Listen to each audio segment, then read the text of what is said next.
Hey everyone, welcome to the RotoGrinders Morning Grind podcast. I'm your host, Stevietpfl. It's Friday. It's April 19th. It is 2024. 10-game MLB slate. Some huge slates over there on DraftKings and FanDuel. Good way to end the week here with a 10-gamer. A lot of high totals, a lot of low totals, a lot of good pitching, and looks to be a really fun slate. As always, on Friday, joined by my good buddy, Will Priester, ChiefJustice06. Chief, what's happening, my friend? Nothing much, my brother. Another weekend is getting closer as this slate kicks off on Friday. I think most people will be starting or would have already started their weekend, Stevie. Hopefully, you guys have had a good week. Looks like I'm closing out the week strong. If I can get two more props to go my way at the recording of this particular podcast, Stevie, I will be feeling fantastic. So I got a little sweat going here live as we're recording. I'm even going to tell the people what it is. I need it's two props for Logan Webb. I need him under 5.5 strikeouts, and I also need him under 18.5 pitching outs. And no, I don't want the split. I want them both. And if that happens, it's going to be a fantastic end to this podcast. There you go. So everyone, kind of root with Will there, and hopefully you listened to the podcast yesterday. I appreciate everyone for all the kind words in the YouTube comments about the Plate IQ share yesterday. I'll definitely continue to do that on the smaller slates, and I'm glad that we're getting great feedback with that. And hopefully you listened, because I broke down Kenta Maeda using Plate IQ and gave out Marcus Semien. I bet the Garcia home run. I bet Simeon's total bases. We bet Texas money line, and just a phenomenal way, to end the day. So, or week. I didn't play DFS on Thursday. I got super busy with some other stuff that I was doing. So I just did some bets, and I had a 4-0 day. So I wasn't mad about that, and hopefully everyone else did well. What's up, YouTube chat? Richie, LSU stinks. I'm just kidding. I don't mind LSU. I'm a Gator, but I don't mind LSU. We'll talk. Everyone can talk about the Seminoles, but LSU don't bother me. Yeezy, Todd, Derek, Dave, everyone hanging out over there in YouTube.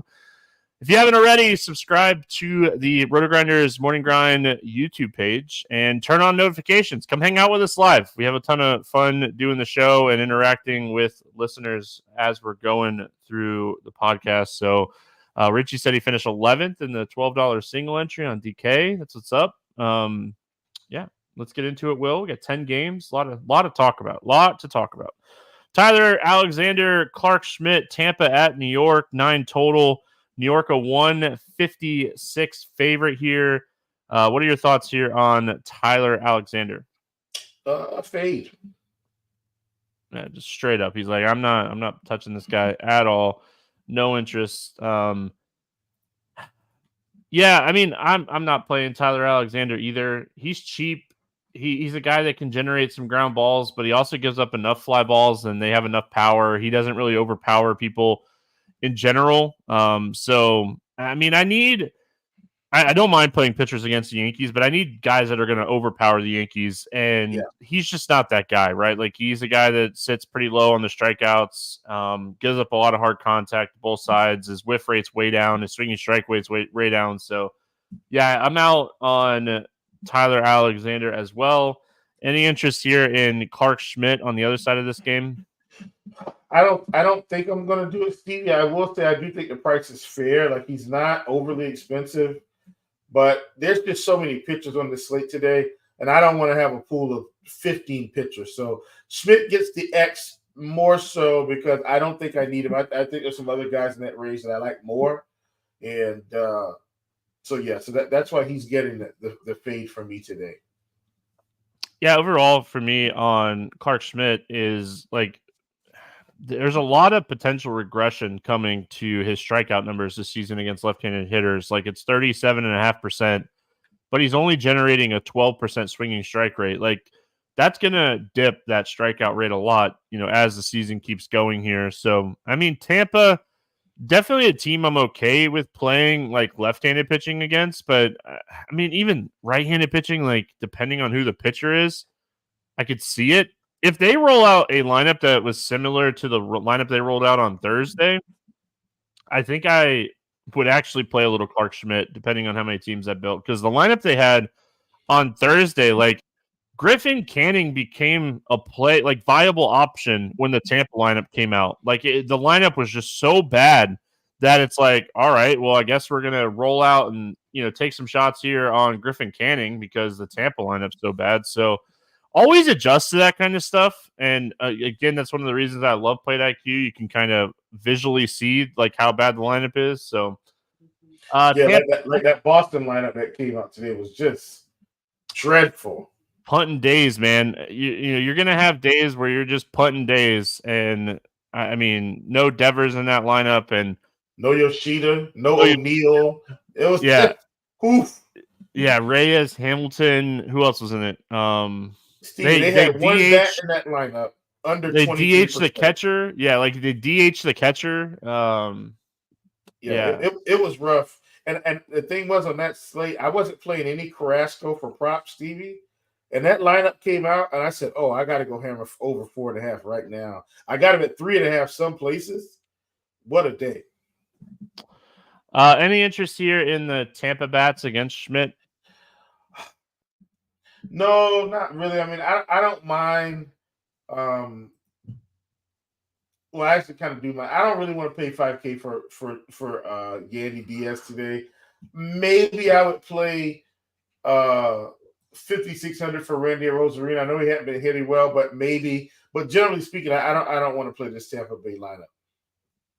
Trying to get them out of Tampa, which is nice. They play in one of the best pitchers ballparks, so I don't mind that. Like, I don't mind looking at like the cheap bats here. A guy like Rosario, he's been hitting like in that like 2 to 4 hole for them. You can play him at second base over there on DraftKings, and like he's actually been hitting the ball really well. He has multiple hits in 5 of his last 6 games, and I think at least 1 hit in 9 straight games. So I don't mind Rosario here at 4,100. Outside of him, I don't really have a ton of interest.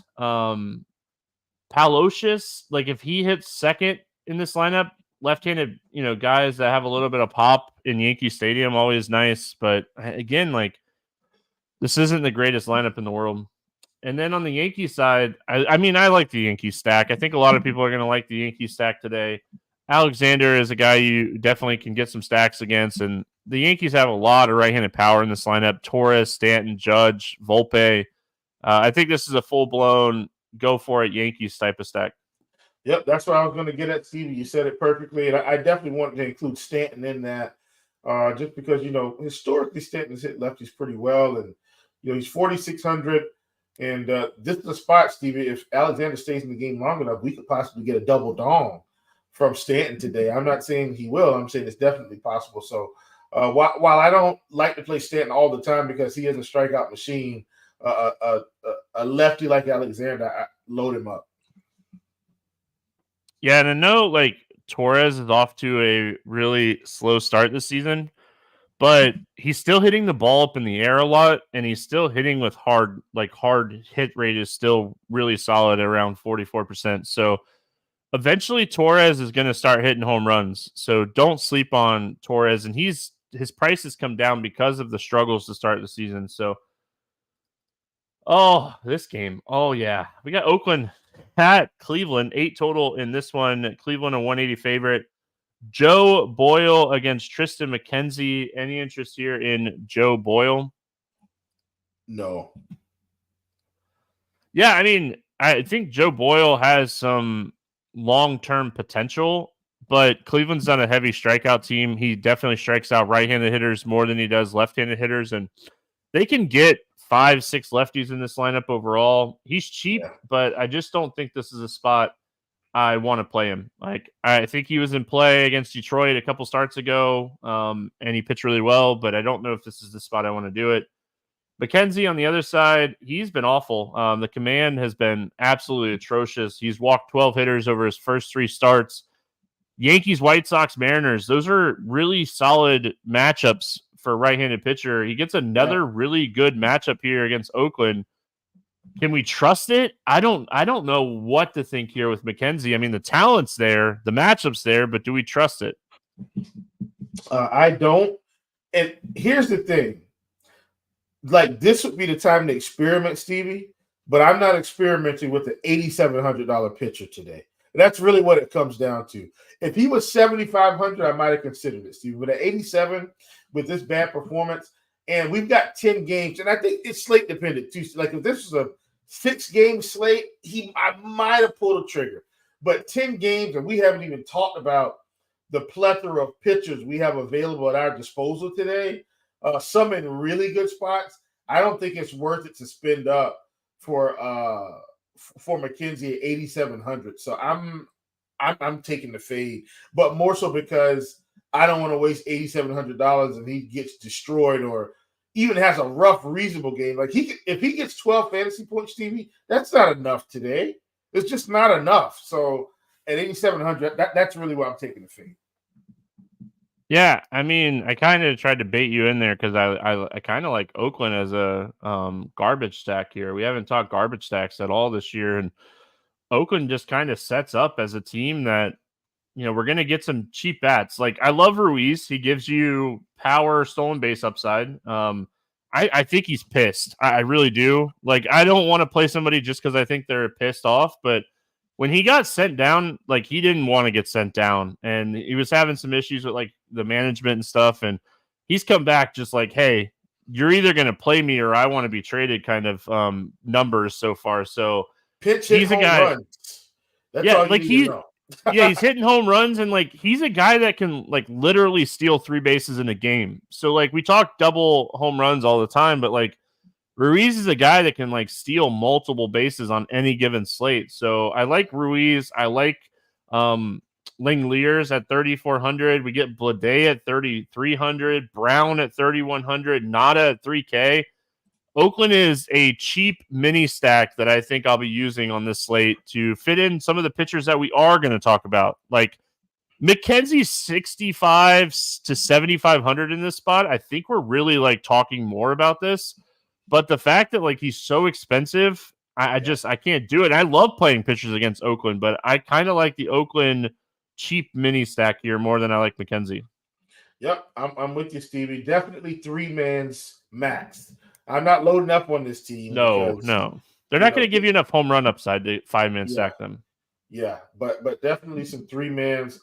I'm with you 100%. And I think you can really narrow down, like, the 3-mans that you, like, play. I really do think it's like Nada, Brown, Blade, Langeliers as a cheap catcher, and Ruiz. I don't think I want to play anybody else. Like, yeah, like, Zach Gelof is solid, but, like, are we paying $4,700 for him? We're playing Oakland because they're cheap. So that's why I'm getting at that. Yeah. Any interest in the Cleveland bats here going up against Boyle? I don't mind Cleveland. It's one of those spots where I think they could possibly get off here. What I don't like about Cleveland, Stevie, is, once again, why is Steven Kwan 5,100? Why is I like Steven Kwan. And Stevie, I'm a fan of playing Steven Kwan when he's 4,200, 45, not 5,100. I can't do that. So I want to play Cleveland, and they do have some cheap bats. Like, yesterday on a previous slate, I played a couple Cleveland bats. But all in all, man, I can't. I don't hate Josh Naylor, Ramirez. I don't hate these guys, but I think they're too expensive for lack of home run production. Yeah, and, like, Boyle's done a good job of limiting power. Like, he's not like this, like, overpowering pitcher, but he's done a good job of limiting power, a team that doesn't have a ton of power in general. Like, he's faced Boston, Detroit, Washington. He's not allowed a home run in those 3 starts. I mean, he's just a quality pitcher is what it seems like he's going to be. Doesn't give up a ton of fly balls. Got the walks down in that last start finally. But, yeah, I mean, overall for me, I don't have a ton of interest in Cleveland. If anything, like, you could potentially, like, maybe take over 1.5 total bases for Ramirez, because this is a good spot for him. Like, he's going to make good contact in this spot, and I don't mind that. But I don't know if I'm getting the $5,900 Ramirez outside of, like, I'm not stacking Cleveland, so am I really going to pay $5,900 for Jose Ramirez? Probably not. Texas at Atlanta. We got your Braves going up against Texas, 9.5 total in this game. Atlanta, a 188 favorite. Andrew Heaney going up against Chris Sale. Let's talk Heaney first. We've seen in the past that, like, Heaney can have, like, these brilliant starts. He really has struggled in his last 2 starts. He faced Houston back-to-back. Like, you don't want to face Houston once. And now, like, he had to do it twice in a row. That's not what you want to do. Was awful in those 2 starts. Really started the season solid against Tampa with 7 strikeouts. We've talked about how Tampa struggled with left-handed pitching to start the season. Any interest here in Heaney at 6,500? Yeah, Heaney's going to be a guy that I'm going to pass on, Stevie.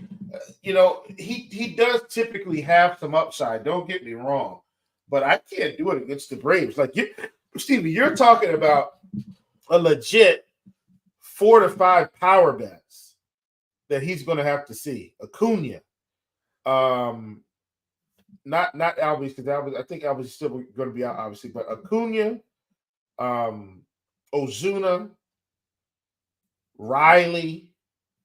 That doesn't include Orlando RC at the bottom. And it's just like, there's just too many guys he's going to have to try to pitch around to make this thing work. I can't do it, even at 6,500.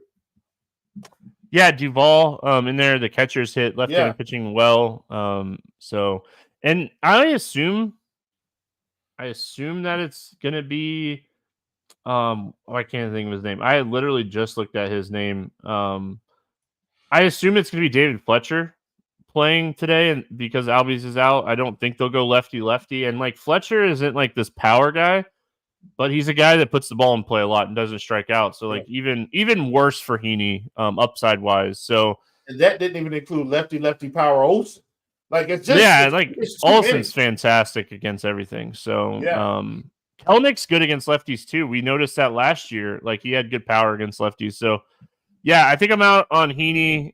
I don't want to play him against the Braves. There's going to be times we play Heaney this year. No doubt. Like, there's going to be times. Going to the other side of this one, Chris Sale. Any interest in him in this spot against Texas? I don't think so. I think I want him to be a little bit cheaper, Stevie, because he's going to give up some hits here. That's the thing. He's not getting out of this game, I think, without giving up hits. Like, and yeah, all starts aren't created equal. He is at home. He gave up 5 hits to Philly, 4 to Arizona, 6 to Miami, and today he's got Texas coming to town, and that lineup is good as well. I assume he gives up another 4 to 6 hits, Stevie. I don't think I can play him.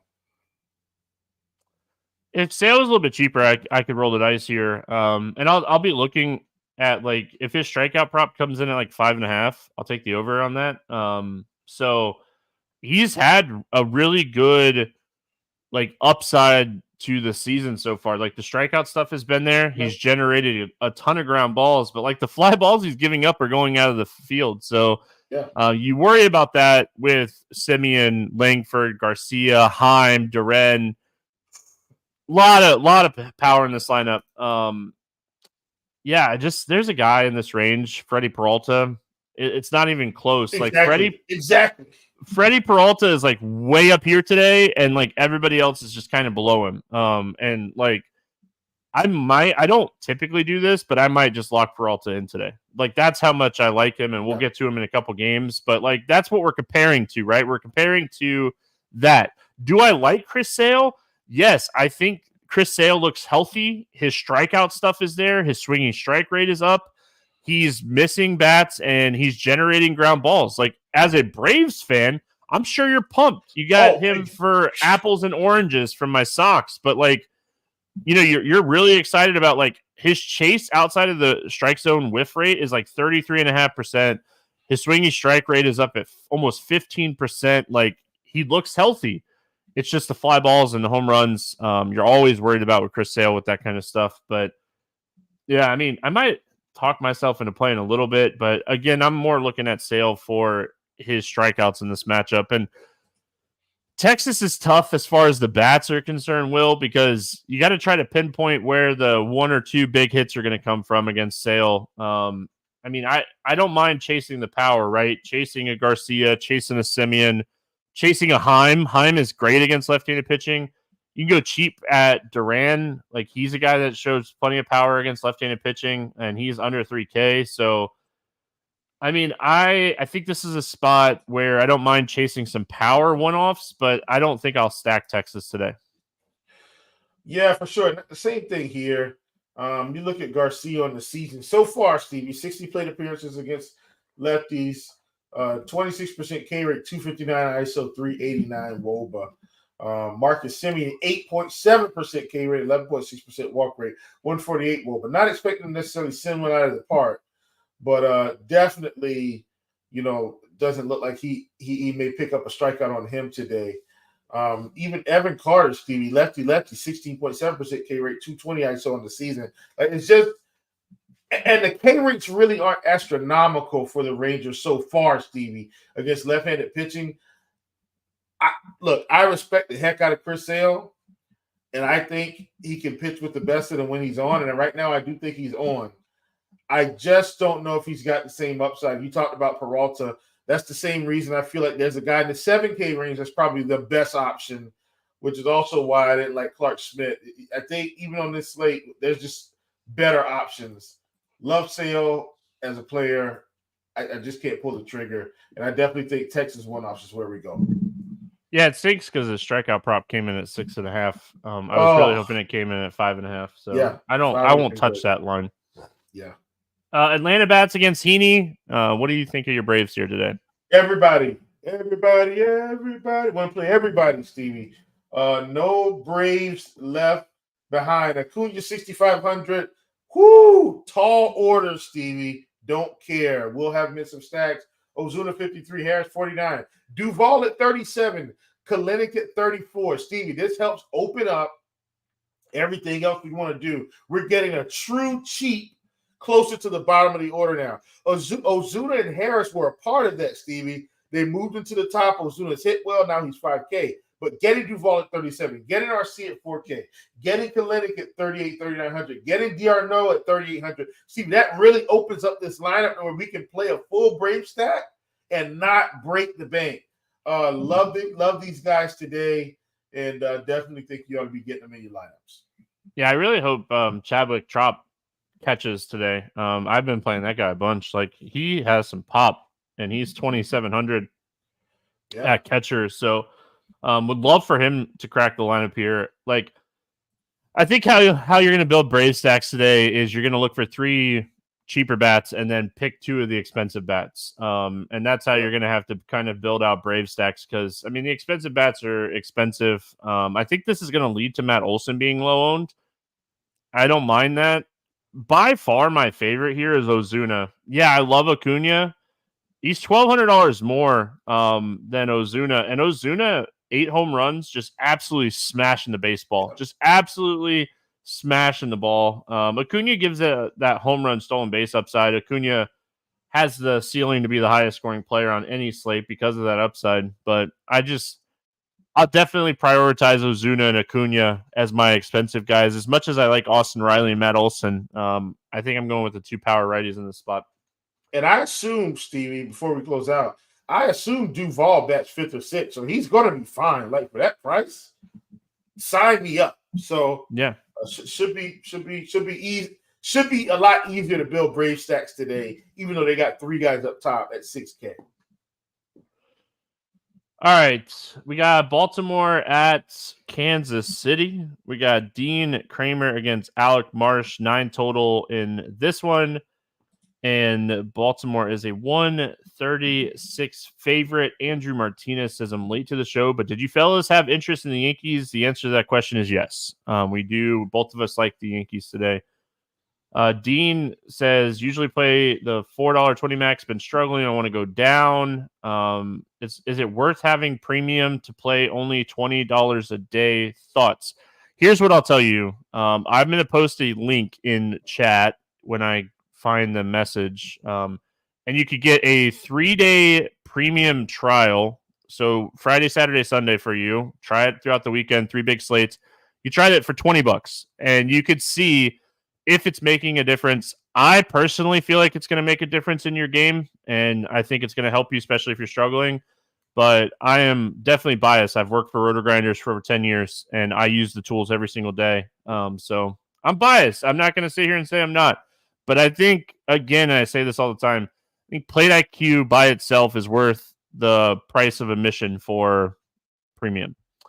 I posted that link in chat, and you can check it out if you want to. You don't have to, but that will give you a look at what we're doing here at RotoGrinders for premium. If you sign up after midnight, your 3 days will last throughout the weekend, and you could check out our baseball package that we have and do the combo one.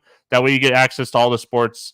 And if you just want baseball, you could cancel the 3-day and just sign up for baseball. So there you go. All right, Baltimore, Kansas City.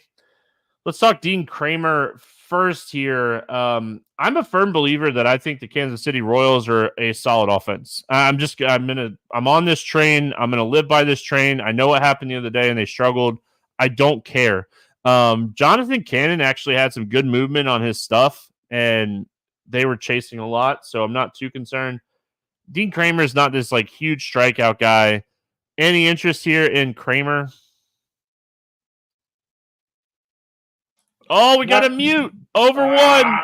Got him. Hold on. No, it was close to simultaneous. No, you started talking with it muted. Yes. Here's what I said. I'll tell you what I said. I said, well, caught it. Yeah.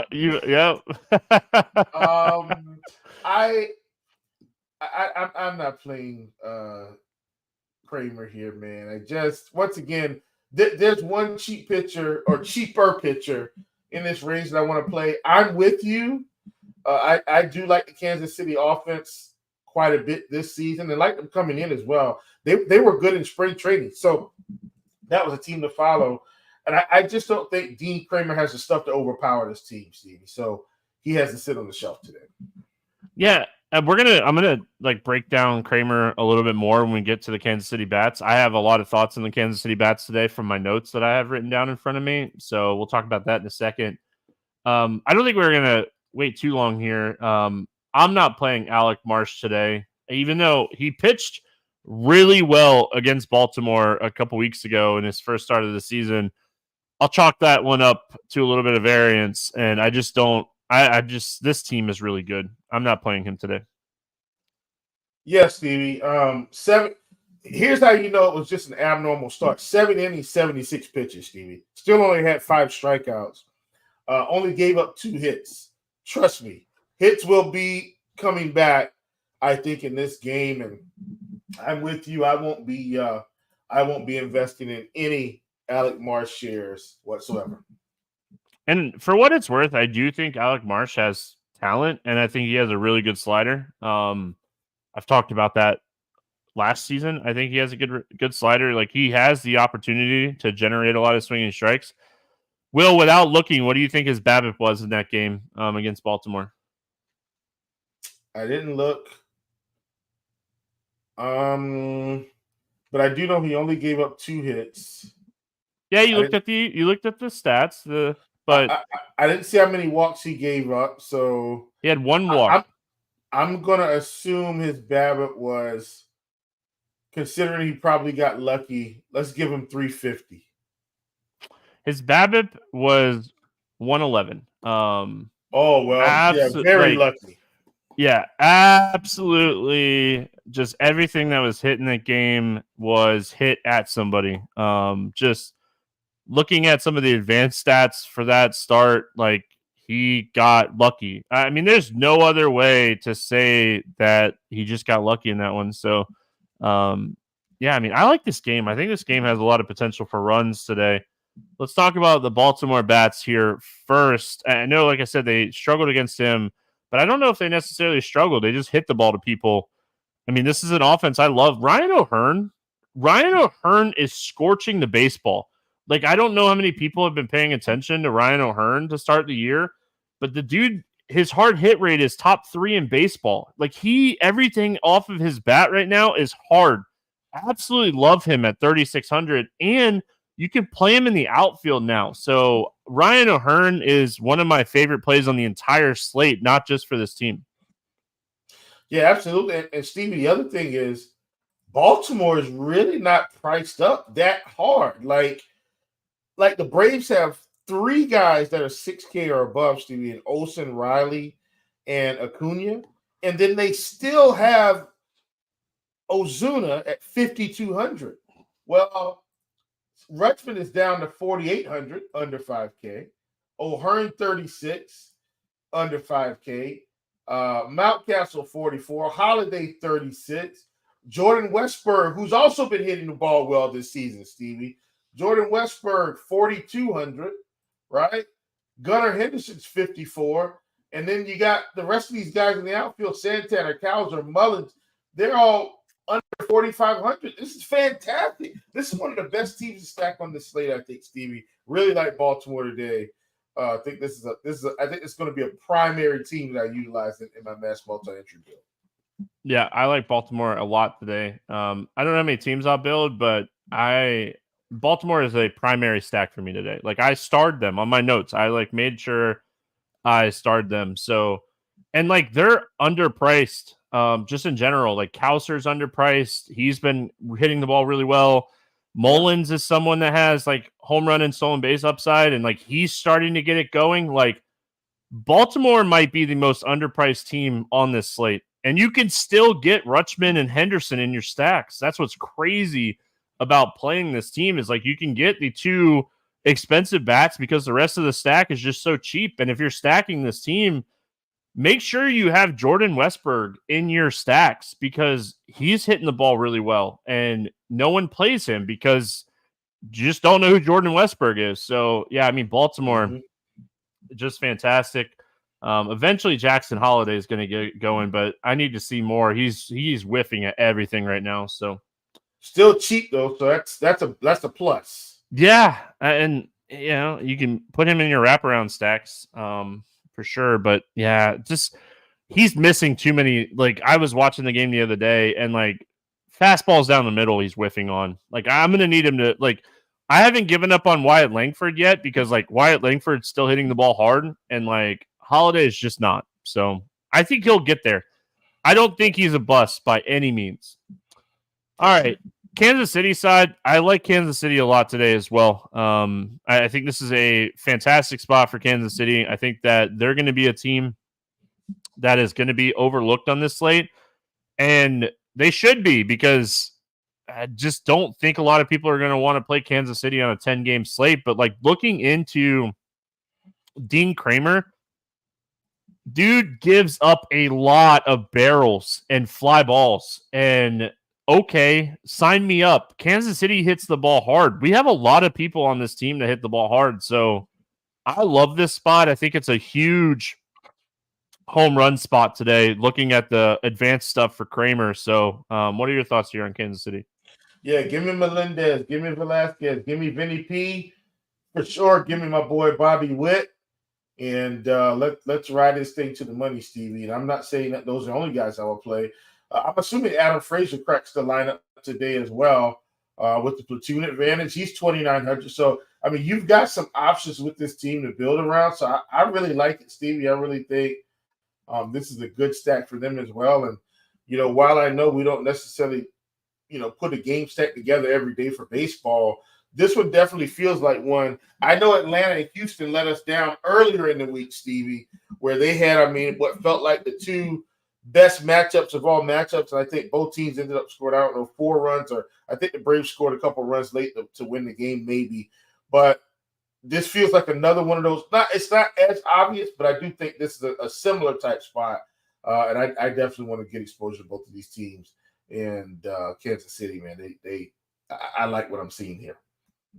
Yeah, definitely like the game stack. I'm with you on that. The only problem is, I was looking at the game stack earlier when I was like messing around with lineups before we got started, and like they fill a lot of the same positions. So I don't know how well the game stack will look, because like you want to play Henderson and Witt, and they're both shortstops. And like first base, you want to play Pascantino, but you could play O'Hearn in the outfield, so that is a potential. So like I think you could game stack this, but like if you're gonna game stack it, I would do it multiple times, because I think you want to get Witt and Henderson on some builds. That's what I was going to say, Steve. I think if you're building 20 lineups, like you build it half and half, and like because you still probably want some Salvador Perez in a stack, and then you for sure want Adley Rutschman. So you just kind of gotta mix and match it a little bit to kind of get what you're looking for. All right, we got Detroit at Minnesota, 7.5 total in this game. Minnesota, a 144 favorite. Jack Flaherty against Joe Ryan. Any interest here in Jack Flaherty? Yep, I do have interest in Jack Flaherty. I know he's seen this team already, Stevie, within the past week, within the past 4 days. Like, I get it, but he's 7,700, and I still think, in this range, Stevie, that 7,700 range, I would absolutely play him over Schmidt. I'd play him over Waldron. I know Waldron had a pretty good game, I think, here recently. But I think I would still play him against Minnesota. This team does still strike out. And Flaherty, as rough as you thought that game was going to start for him, Steve, he ended with 8 Ks in that game, went 6 1/3. Once again, I don't think he gets 8, Stevie, but I don't think 6 innings, 6 Ks is out of the question. Flaherty, one of my favorite plays on the lower end of today's slate. I mirror you, my friend. I love Flaherty today. So Flaherty hasn't been healthy in the last couple of years. Derek in chat will tell you he's a Cardinals fan. We talked a lot last year about like Flaherty's velocity being down. He averaged 92 miles an hour on his fastball. Willie's up 1.4 miles an hour on average on his fastball, touching 96, touching 97. This is 2020 velocity. Do you know his last like dominant season in the bigs? 2020. So we need that fastball to work, right? In 2020 and 2019, he had a 29.5 and 28.5% K rate. When you're looking at those seasons, like the strikeout stuff was there, and we're starting to see those type of numbers from him. His walk rate is way down. He's sitting at 25% Ks. His hard hit rate is way down. His xWOBA looks fantastic. His X batting average looks fantastic. His xERA is under 4.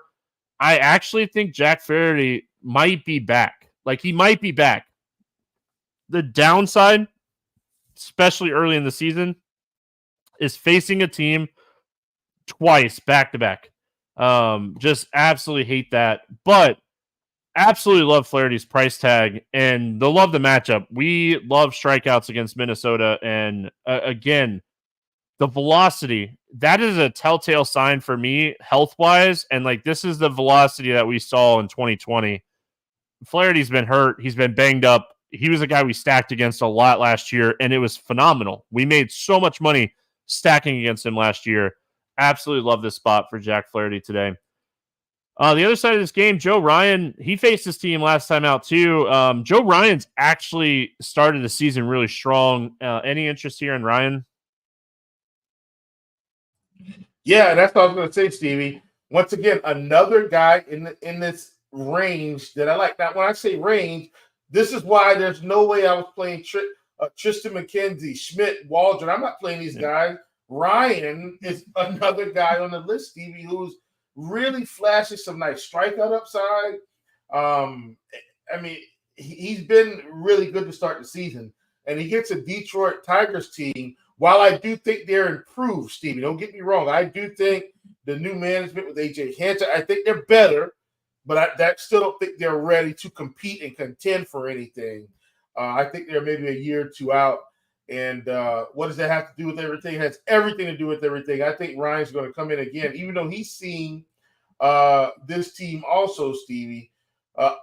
12 strikeouts. I'm not giving him 12. That's way too many. But Stevie, 6 to 7 is not out of the realm of possibility here, and being able to complete 6 innings and not give up a bunch of runs. So I like Joe Ryan a ton at 8,900.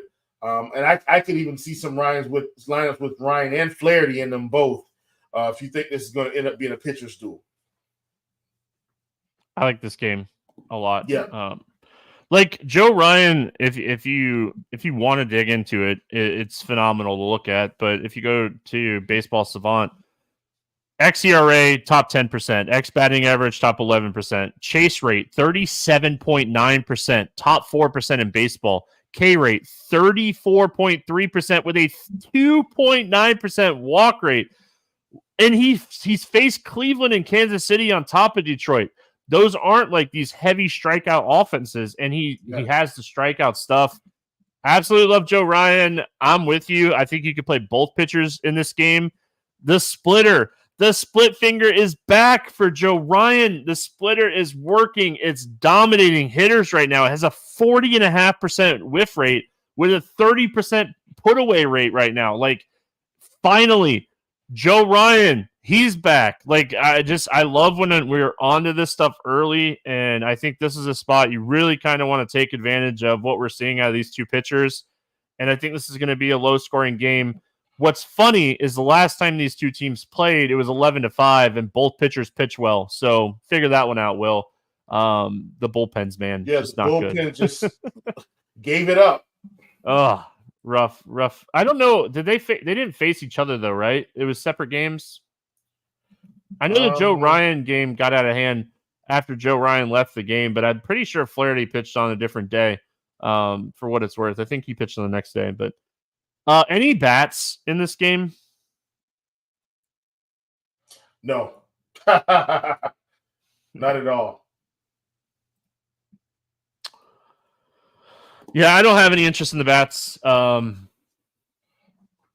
to see, like Kerry Carpenter get it going. I definitely going to want to play him a little bit over the weekend and into next week, but I don't think this is a spot I want any bats. Like, again, the splitter has been so dirty. It's been dirty. And like his sweeper too. Like, it's just been so good. So yeah, I'm on the pitchers in this game. I don't want any hitters in this one.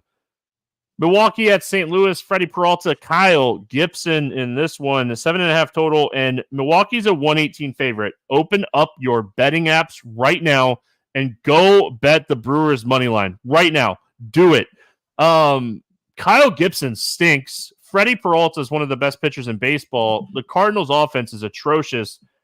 Freddie Peralta is going to dominate the Cardinals today. Like, he's just going to dominate them. They pushed him back to give him an extra day of rest for early in the season. And hello, thank you. We appreciate you. Not even close. Peralta is my guy today. It's not close.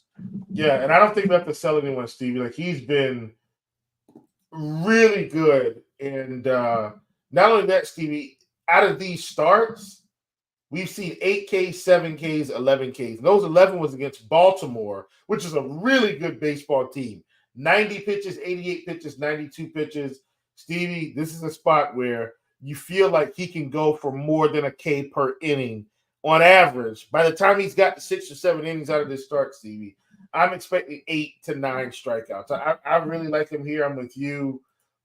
This lineup is very attackable, and I'm also with you. No way I'm playing Kyle Gibson. Yeah, what is I just sometimes lines throw me for a loop, and I just trust the research. And like this line, like it's just crazy to me. It's crazy to me. Like, if you would have asked me pre-looking at it, I would have said Peralta's at least, like, Milwaukee's at least a 180 favorite in this game. At least a 180 favorite in this game. Yeah. Like, even if you don't trust the Brewers bullpen, then bet the first 5 and take like half a run or something. Like, Kyle Gibson's not good. And like Milwaukee's offense has been struggling. Okay. What do you need to get right? A matchup against Kyle Gibson. Thank you. We appreciate it.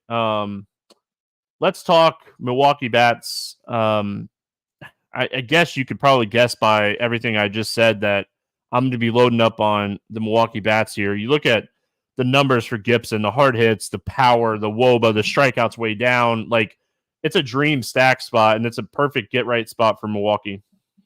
Yeah, absolutely. I don't mind Contreras. He's been one of their better bats. I don't mind Rhys Hoskins. Turang, Adames. Frelick, Perkins, you name it, Stevie. Like you just can load up on these guys. I pretty much attack Kyle Gibson every slate. The same way back in the day, Stevie, we used to attack a couple other older pitchers like Bartolo Colon as he got older. He's just a guy I'm going to continue to attack. And so I definitely want to stack Milwaukee here. Gibson stinks. Yeah. And they let him go 90 plus pitches, most starts. So not only does he stink, they let him pitch deep into games. So absolutely love it. No interest in the Cardinals bats for me today. I think this is a spot I want to stay away from Peralta. Yep. Same here. Definitely not playing any Cardinals bats. All right, got my Brewers to win bet in. Feel good about that one. Don't care if this game's in St. Louis or not. And it's in St. Louis, so you get the 9th inning guaranteed there for your Milwaukee stack. So that's always a good thing. Seattle at Colorado. We're in Coors today, Will. We got an 11 total. Seattle's a 142 favorite. Emerson Hancock against Dakota Hudson. We're in Coors with two terrible pitchers. Any interest here in Emerson Hancock? No. I can't do it. Colorado stinks, but they're better at home. Dakota Hudson is a pitch to contact, give up a lot of runs, throw 90 pitches a start type of guy. I can't play him either. I'm guessing you're the same with him. Oh, yeah. Dakota Hudson gets no love from me. Yeah, I don't want to speak for you, but I'm sure, we don't want to play Dakota Hudson today. And if you all really want me to dig into the stats are not good. Gosh.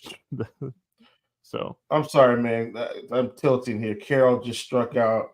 They just gave Logan Webb is through 6 innings and 86 pitches, which means he's probably coming back out for the 7th. Yeah, at that number, I would assume he comes back out. And they're winning 1-0. So had they worked him to like 92, I still think he would have came out. Well, I don't know who's up. Like it's Carroll. Is it Walker? Yeah, it's probably going to be. It's either Walker or a Gurriel, I would assume, or Jock. It could be Jock. Let me see. I just hate when it's Peterson, but then it's righty. So I assume he comes back out. Sorry, buddy. Let's talk bats here. Man. Seattle bats. Any interest in the Mariners in this one? Sorry, man. You're good. I've tilted many times on the podcast. Don't you worry. I would have been much better if it was just a ground out at 86 pitches and he didn't get the strikeout. Because at least I've got that extra strikeout cushion for the 7th. Because remember, I told you, like, I've got both. And anyway, maybe the manager says, look, let's just, we're good. Call it a night. We'll let the bullpen take care of it. Seattle back, Stevie. I've been kind of waiting to play these guys, and it's a big slate, so they're not going to be over-owned in Coors. I think Raleigh's probably good. Polanco's at 5K. The bats that I want to play are priced up. I'm not playing Seattle. I'll live with the results. Yeah. Dakota Hudson had a 12.7% strikeout rate and a 54.3% hard hit rate last year. But he's done a good job of generating ground balls this season and not like getting blown up. Like he'll give up some runs, but like he's not giving up. I think he's only given up like 1 home run. I want to see the ownership on Seattle. If they're going to be lower owned because they're expensive and like people have not been playing Seattle this year, I'll play some Seattle bets. Because I do think the matchup's good against Hudson. I definitely don't want to play Hudson. And then on the other side here, what are we doing with the Rockies? They're better at home. Emerson Hancock's another guy that had like a 12% K rate last year when he got called up, and he's been atrocious against right-handed hitters this season. Any interest here in the Rockies? I think I'm just going to take my stance and just full fade Coors, Stevie. I do understand that because of this situation, they've got they really have some cheap bats here, like Toglia and all these, these other guys that you can play,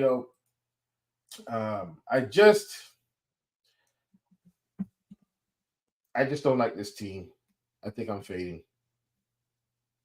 I like Tovar. Shortstop's a very loaded position, So I like Tovar, especially looking at Hancock's like reverse splits. So I think that you could definitely take some shots here on him. Ryan McMahon, Nolan Jones, always two people that I like. Yeah. Problem is, like, Derek, you guys are talking about punting Hudson, and like I get that, but the slate for me, like, Flaherty's so cheap, and it's really easy to make like Flaherty Peralta work. Flaherty, Ryan Peralta. There's one other pitcher we're going to talk about here in a minute. There's enough on this slate value wise from what we've seen already. Like, I just don't know if you're necessarily going to have to. I don't think you're going to necessarily have to play the pitchers in this one. And like, Dakota Hudson's not a good strikeout guy. Like, his strikeout rate's really low. Seattle strikes out, but I don't know. I don't think they're going to strike out against this guy. Hey, to each his own. If your research leads you somewhere, do where your research leads you. We got Toronto and San Diego, 8.5 total in this one. Rodriguez and Waldron. San Diego 116 favorite in this 8.5 total here. Any interest here in Rodriguez?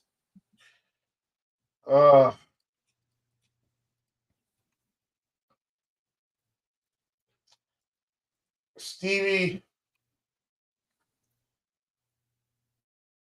I don't think so. He's facing San Diego, and they're a low strikeout team. If it was anybody else, I might have actually considered that 5K. It's the price tag where they had me slightly intrigued. So I love his pitch mix. Very talented young pitcher. His pitch mix is like heavy slider cutter. Like, he throws a heavy amount of cutters and sliders. I love that.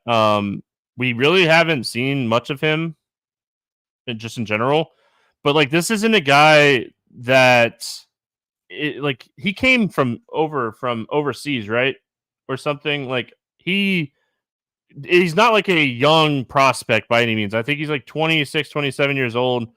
I have to look it up again. I looked it up earlier and I forgot. I'm terrible at doing that, but like, for everything I was reading about him earlier was big slider, big cutter.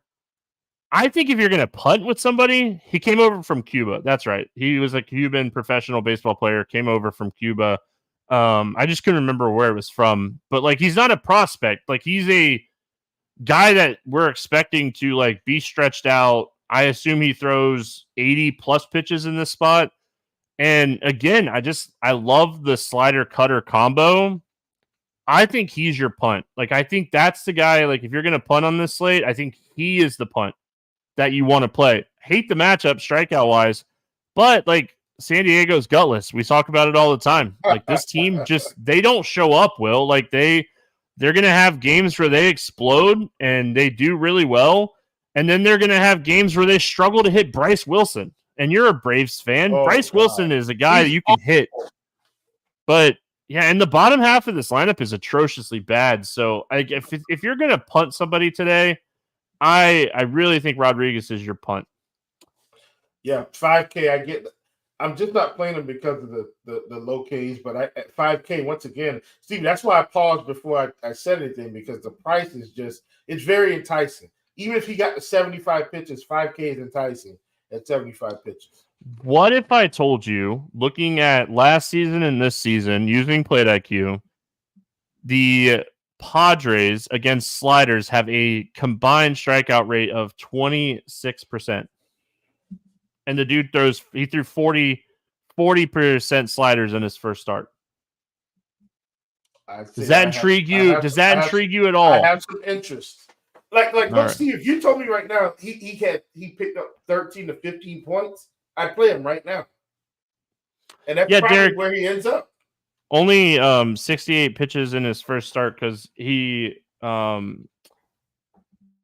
a late arrival, right? Like, he wasn't ready at the beginning of the season. So I really do think like he throws 80 pitches here.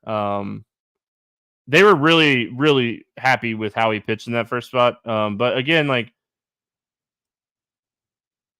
yeah, again, I think that, this is a guy we're going to expect some strikeouts from. And like, even looking at San Diego's stats against cutters, they have a .054 ISO against cutters since the beginning of last season. I think he's your punt play. Don't want to spend too much more time on that, but give me your thoughts here on Waldron on the other side. Oh, another one over 1.5 on the same pod. That one I'll give you. The other one I was simultaneously clicking. This one was a true mute. We know when Will is officially tilted when he's like, I'm just not even gonna unmute myself anymore. I'm so tilted. I'm done. Listen, that was almost the ultimate mute. I was about to get into some full-blown analysis on that one, Stevie. You were like, oh, the mute. And I'm like, man, that's ultimate mute. But yeah, I'm just not going to play Waldron. In that price range, man, like I said, Flaherty's my guy. And, Toronto's a solid team. Now, listen, they can be gutless at times as well. And while Waldron hasn't been bad this season, Stevie, I still don't think this is the spot for me to be trying to play him. Give me a Detroit. Give me a Minnesota. Give me a St. Louis. I think he's actually already – did he already have St. Louis to see? Yes. First game of the season, though, I'll give him a pass on that. But, you got to give me some of these bottom-tier, low ISO, high strikeout teams for me to get to Waldron. Not playing them today. Not playing them at all. Yeah, if they entice us with Waldron at like 6,500 today, I think I'd actually find the interest in playing him because like he has shown really decent strikeout stuff against righties, and this lineup is just absolutely loaded right-handed bats. So I just don't think I can do it at this price point and like the low strikeouts of these righties. So the price upside is just not there for me with Waldron, but I definitely respect what he's been able to do to start the season. He's got to get his pitch count down though, and like get deeper into games too for his ceiling to pop up there. But any interest in the Toronto bats here? I don't mind Toronto, Stevie, as kind of some alternate stacks. That I think Toronto's a team I don't mind going 4 deep on. Springer, Bichette, some Kevon Biggio at the bottom, Vlad, Alejandro Kirk. Like I don't mind putting together some interesting stacks for Toronto, but I don't think I want to go all the way 5. I think Toronto is more of a 4-stack team for me. Chat says Waldron is the knuckleball guy. Can you steal off him? Yes, Waldron is the knuckleball guy. And to answer your question, can you steal off of him? I don't know yet. I'm looking. I don't know if anybody's attempted a stolen base off of him yet. Have to look more into that tomorrow. But yeah, I assume like you can usually steal off a knuckleball guy, but for some reason it's not showing up for him. So I'll have to look into it more. But I assume you could steal off him though, for what it's worth, in the spot. So anyway. All right, Will, the other side here, any interest in the Padres?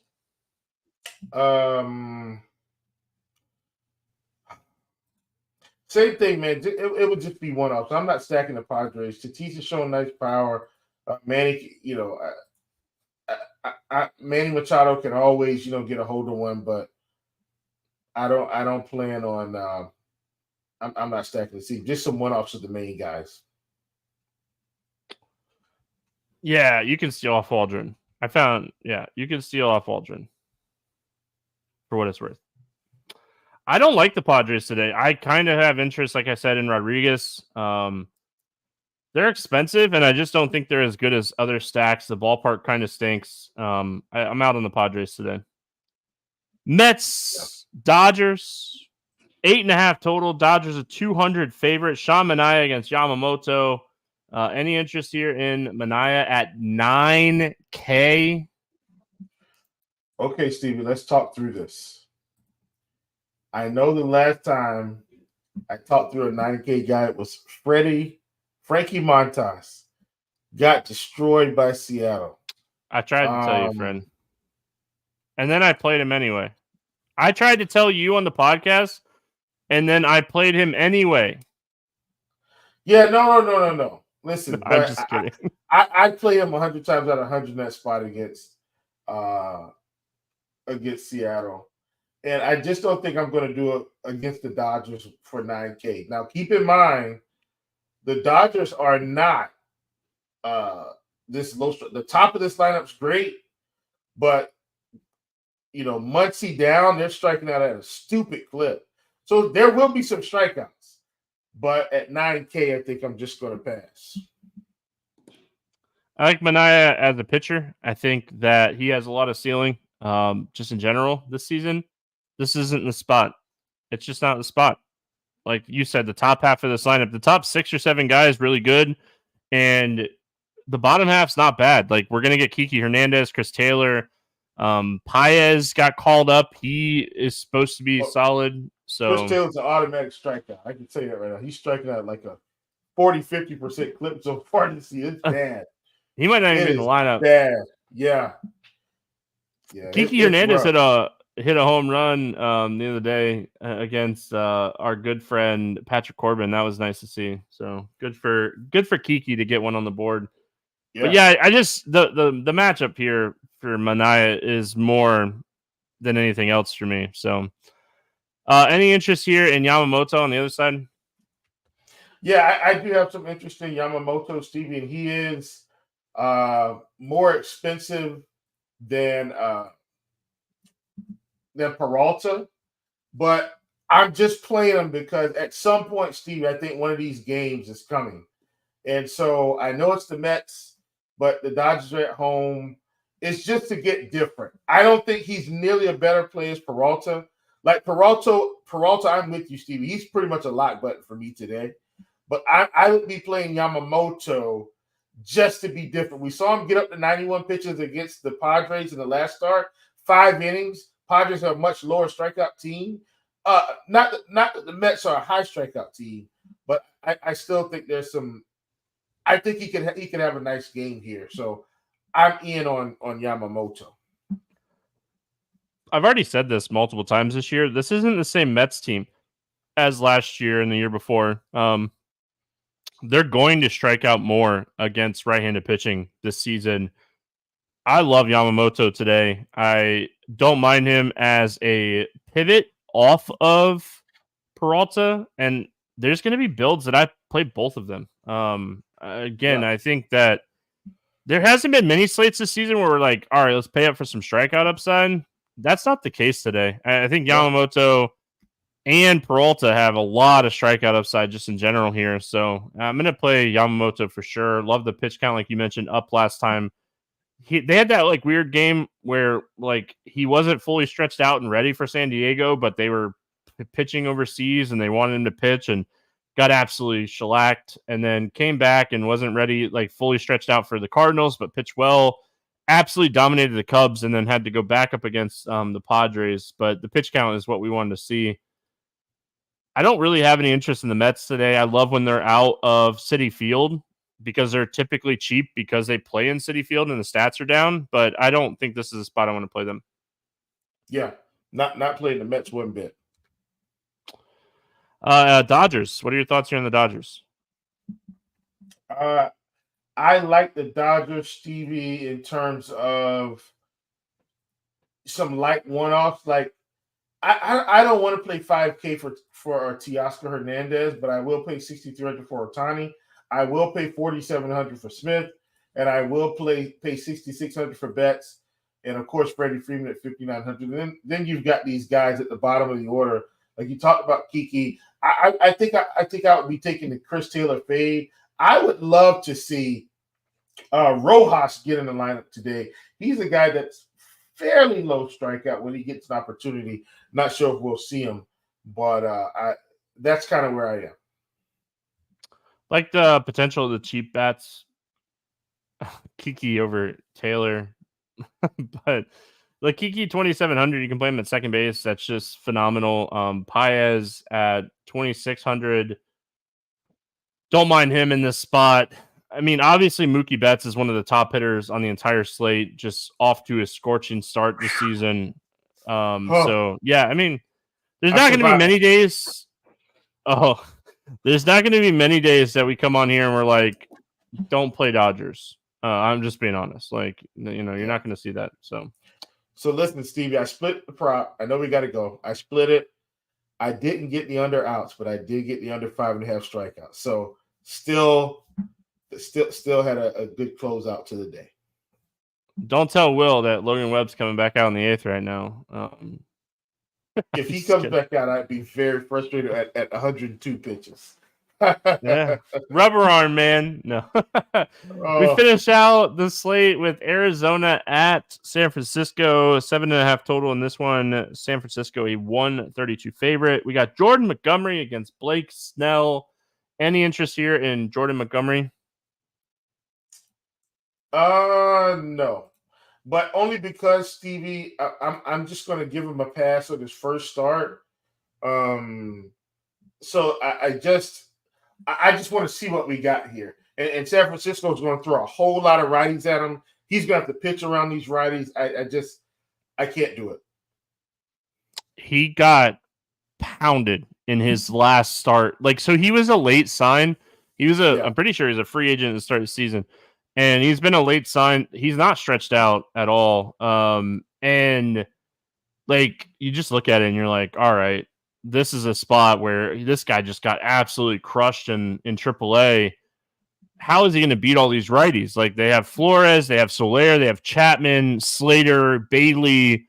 I don't know if Tyler Fitzgerald is actually going to continue to hit lefties, but he's been really solid when he hits the ball. So yeah, I'm just out on Montgomery at 9,200. Like, Jordan Montgomery is $3,000 to $4,000 more than he should be on the slate. So I'm out.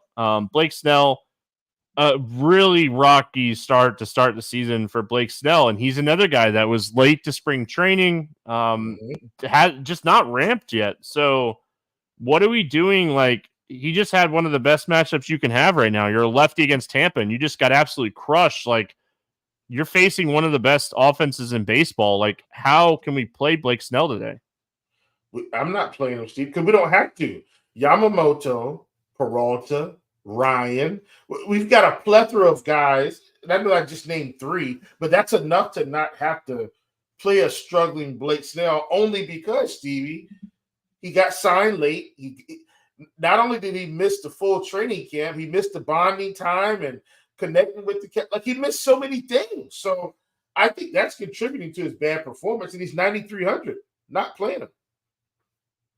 There's not a weak spot in this lineup against left-handed pitching, especially with like Marino back in the lineup on Thursday. So like Tucker Barnhart over the last few days when Marino's been out has been like that weak spot in the lineup. There's just not a weak spot. So Blake Snell, you're going to have to prove it to me before I'm going to play you. Bonding narrative is a new one. You know, he meant with the catcher, not with the team. He meant with the catcher. Yeah.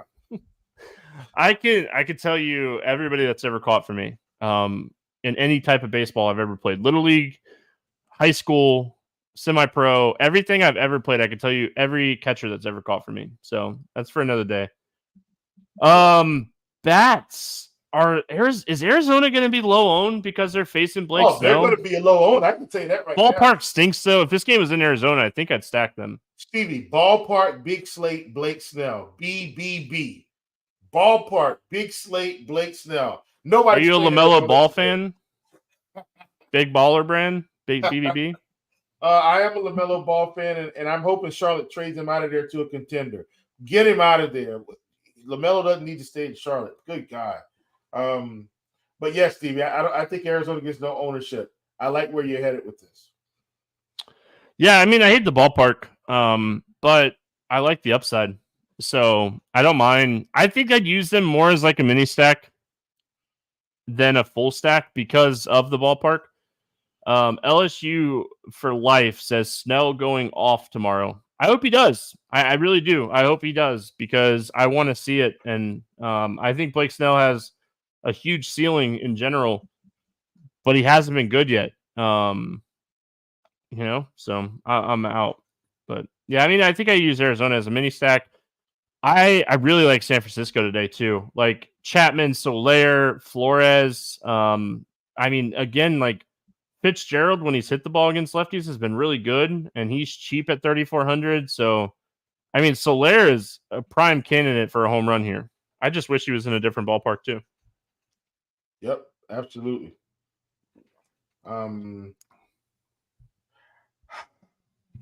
I think I will have San Francisco stacks, Stevie stacks, because they're just going to roll too many righties out here and power bats. Like I like this team today, even in this ballpark. And I've never let the San Francisco ballpark shy me away when I think a pitcher's going to get shellacked. You know what I mean? So I'm in on San Francisco big time. Barry Bonds hit a lot of home runs in this ballpark. He sure did. He sure did. All right, let's play the morning grind game, and then we'll get out of here. Thanks, everyone, for hanging out with us. Appreciate chat. Chat's always fun. Under 8K to get 6 or more strikeouts today. Well, Stevie, that's going to be Jack Flaherty, and it's not even close. I was like, yeah. Give me Rodriguez from Toronto. I figured. Yeah. I think I'm just in, man. I'm probably gonna build. I haven't looked at tournaments or anything tomorrow, but if they've been doing that like $3 mini max tournament over fantastic. there. I love that. Yeah, I've been running like 100 teams in that every night this week, and I've had a ton of fun doing it. So if they do that tournament again, I haven't checked to see. I'm checking really quick. So they do have it again. I'll probably run 100 teams in that again tomorrow. I might just play 5 pitchers, and Rodriguez is one of them. Like Yamamoto, Peralta, Ryan, Flaherty, and Rodriguez. And yeah, that's what I'm saying.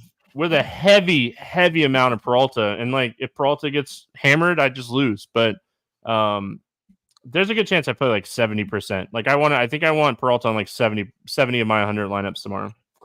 And that's going to be well over the field because there's so many pitchers. He'll probably be in the 30s, but he's not going to be anywhere near 70. Yeah, well, got to double the field when I like somebody like this. Oh, yeah. Over 8K to score under 15. Who's your bust today? I think we got a couple of different options. I'm not going to go with the most obvious, Stevie. I am going to go with Tristan McKenzie, though. Hasn't looked right. 8,700. Think this could be a rough spot yet again. Derek, very rarely do I play a pitcher at 5%. And just that's how I build tournaments. If I'm not going to play somebody like 15 to 20%, I'm probably leaving them out of my player pool. And like there's going to be days where I lose money because of that, but I'm going to win more money than I am going to lose money when I'm not playing. Like you can't play 5% of everybody. Dean plays 10% of everybody, but I can't play 5% of people. And I don't like Snell. He's my bust tomorrow. He's who I had written down as my bust. So I'm going to go Blake Snell. I think Jordan Montgomery is the clear-cut answer for what it's worth. I really do. Yeah. But I'm going to go Blake Snell. Like Arizona is not a pushover offense. So I'm going to pass on Snell tomorrow.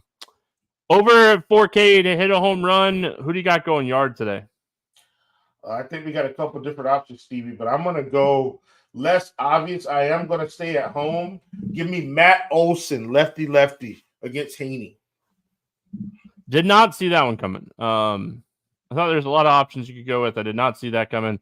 I actually thought you were going to steal mine because you were talking about him a lot when we were breaking down the game, and I was like, I'm going to have to pick a different home run pick. But you didn't take him. Give me Stanton to go yard here. Absolutely like the Yankees power bats in this one. Under 4K to get 2 hits. Who's a cheap bat that you like today? Going Cedric Mullins at 3,800, Stevie. Like him against Marsh. Hopefully they get to turn this lineup over a couple times, and he gets to do his thing. I'm going to go with my boy Ryan O'Hearn. He is in the top 1% in baseball in xWOBA, X batting average, X slugging, hard hits, barrels, velocity off the bat.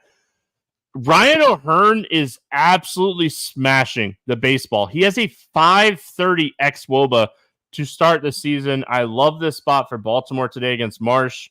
Give me Ryan O'Hearn. I think he is one of the top value plays on the entire slate. Stack to score 6 or more runs. Who do you got scoring some runs today? There's plenty of options.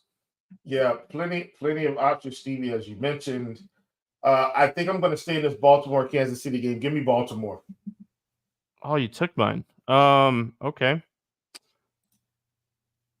Threw me for a loop there, Will. You know what? Give me Milwaukee. This is a perfect get right spot. Gibson stinks. Give me Milwaukee here. Stevie, this is going to be. We're about to get so excited right now, Stevie. We're about to get so excited. All right. Give me your props or pick 'em plays that you like today. They are giving us Freddie Peralta at 7.5. Already bet it. Plus money. Already bet it. This is. I legit thought it was going to be 8.5 today. This, I think it's a strikeout too low. I really do. This is amazing. Folks, go get Peralta plus money if you can. Looks like plus 125 on DraftKings, which is going to be the best one currently. Wow, I did not expect that. That one actually caught me off guard in a good way. Yeah, I mean, love to see that.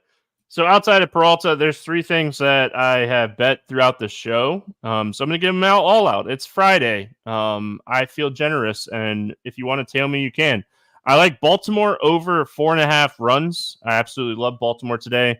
I like Minnesota and Detroit under 4.5 runs in the first 5 innings. Again, we really like these pitchers. I think both pitchers pitch well in this game. I think we see a low start to this game as far as runs. So under 4.5 in the first 5. And then I already gave this one out as we were talking about it. Give me the Brewers money line. It's Freddie Peralta against Gibson. And you can get the Brewers minus 115. Absolutely love that. So depending on your book. But I like that up to like minus 130, minus 135 even. I think, again, if you didn't like tell me what the line was, I would have guessed Milwaukee would have been a minus 170 to minus 180 favorite in that game with Gibson against Peralta. But Will, any final thoughts before we get out of here?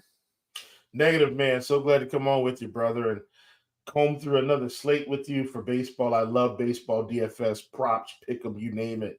It's been fantastic, Stevie. Glad to be along for the ride, sir. I have to say it. We're at Talladega this weekend. Super Speedway racing. Absolutely love it. I have crushed Super Speedway racing for years. It is by far my most profitable racetrack type. Hit for $50K at Daytona earlier this year. Hopefully we keep that riding here this weekend at Talladega.